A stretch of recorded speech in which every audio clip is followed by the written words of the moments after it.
Hello friends, ma'am gidamagtay halag anong video mo puraklak sa ngasi video sa YouTube sige amna kana gadaba adum naba features taruk taritag imam de share tawzaget si daily use gidamagtay amna kana gada features naktani video silo fukti engkyo tentang imam de share tawzage ngasi video sa awra sa hudin mamang ing bebes na pun magta request channel si subscribe to bidrip organ hano magta hujimag subscribe to bio kaben so umtang to biro like su ma'am su share to bio ma'am adu yung ngasi video sa awra sigo adu gidamagtay isin open naman hano magta YouTube si open to biro open to matung do ma'am na ne sida may interface isu mana ufang ani ko ma'am ado open tawra matungda may interface ma'am su mana ufang ani ko ani any isa yaman taning mo matamda ma'am kay daw ko ma'am siya search taw from je click tawrni ado siya search taw ko adu gi mote am live mo ngda ne ko ne na isa ko kay gumam taning ba tara ka di kana gumam gi phone di oy any mafam di ko na sigi sai taning na pambu ora ka di sida search taw bagi mote sumna tang sigi ko gi microphone ge icon se click taw biro aduga sigi song se nambiyo ba adu sidagi noina site tagi any phone amdagi song am noina ne sida dum tahallo masana automatic search tawrokane haifetang ay nganjage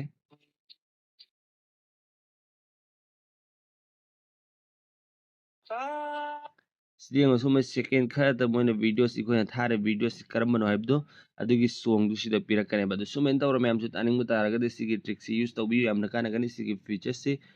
sini yam ahan basi yam gidam yamna kana gadar khali adudi ani su basi ni khoi kana gumgi comment YouTube da comment tawidona adu bold khoi gi haide bayek to fazahna tawning bataraga adu su comment tawguni adu namakte YouTube si open tawbiro for example ge ai sidagi sagi video amda oina sangage bugo sida dum sangage adu sidagi video se lairek mem adu si comment ko option je click tawbiro adu se na comment do stylist tawning bataraga di for example ahan namakte sida sumana star ani tawbiro adu si marak sida len hoina ining budo nice trick ana for example gi ko sumana ining budo sumana ibio ba aduga sumana tangi se send taw ko ba adu ye send tawra matung di ngo sida nice tricks yang ikogi fazaw mayakta di ball mayakta satra ma'am si chatli ko ma'am sumana kay gumano iso kana gumam gi comment taw ning batara ga so men taw bi ba ngasi ko video si da so yarim ko ma'am na ay nawjaw upload taw video si subra ma'am na dum na way ining ba mo ga dum try taw ing biro u yaya de do request ni ma'am da comment taw biro ing biro bisin pun namang na sini ma'am ani suba sinabo aduga suba sini ko kay gumba long video mo ing be YouTube sida kana gumam ko gi asang video mo ing for example ay ado sidagi for example ke sigi video si play tawrage ma'am suba si adugi namakta sida option na yaram gading ma'am sida ko gi siga icon sida se click taw biro se click tawro matung na ma'am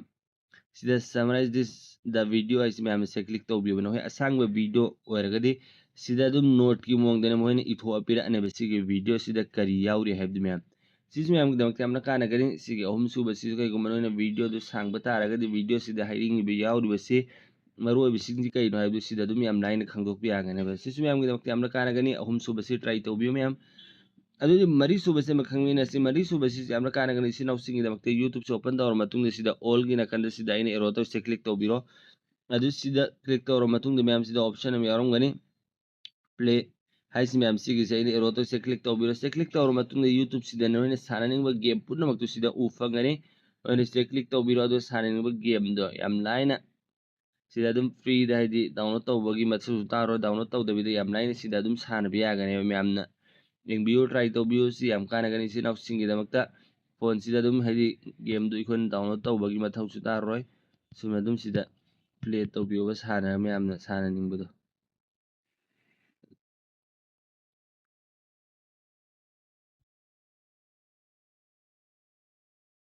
sumana ma'am si ma'am gi dokte amna kana gadara khali kay gubano ina free time da game saning ba tara gadi without application download taw da bida dum YouTube se sumai sana biyo ba si ma'am gi damakte amna kana gadi mari so ba se du ko manga su ba si amna kana gada ba features ni ma'am adu di ko ni YouTube se sang matam da si di ko gi engo sida short video ma'am sida ufang ko ma'am sigi short si kay gumbe ko u hanning da tara gadi si ano update ni YouTube ki masagi adu si ka mani ko u handa be ba adu gi dokte si na upun na magna profile se jang biro setting se jang biro adu sida option am yarum gari ma'am si time management se click to biro si kara ko bisi namna u de have si yaro kimni adu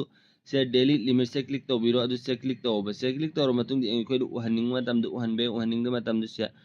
adu si 0 minute se thamba ta ara gare khoi dagi sidagi hojiki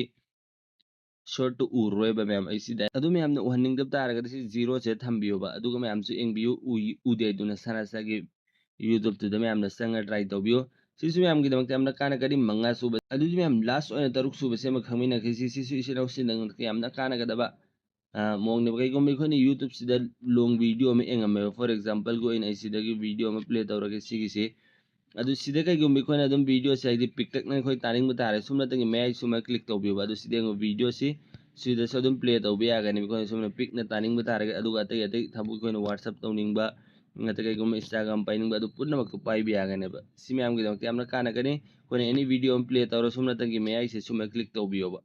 अदु अरगदि video दु सिदा दुम play तौरकन सिदाga दुम खोना of तौनिंगबा पुनमक तो यागनि Sissu ma'am गिदमक यामना कानागदर खल्ली ma'am तरुक सुबह से दुगा लास्ट तारे सुबह से नाउ सिंगिदमक यामना कानागदबा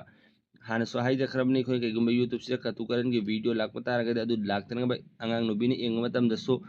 कतुकरन की वीडियो लाक्तरबay दमकते प्रोफाइल से क्लिक तौबिरो सेटिंग से चंगबिरो जनरल से लकबिरो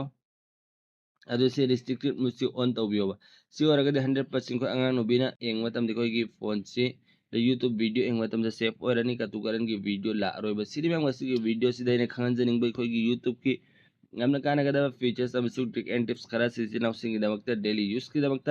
खरा तो इस कानागदबा ओरगदि मैमना वीडियो सिबु लाइक शेयर कमेंट तौबिबा कौबिगनु अदुगा अहानबा अैना वीडियो दा हाइज कमेंट की ट्रिक तो मैमने खोगी आइदि बोल्ड द कमेंट तौबगी दु मैमना ngasi की वीडियो सिदा तौरगा ट्राई तौबिरो इ एंगबिरो याई यादे दु मैम अदु मैम ngasi की video सिको स्वाइदलो सनमिनसी मतुंग अमकी video ngai मिनरसी good bye.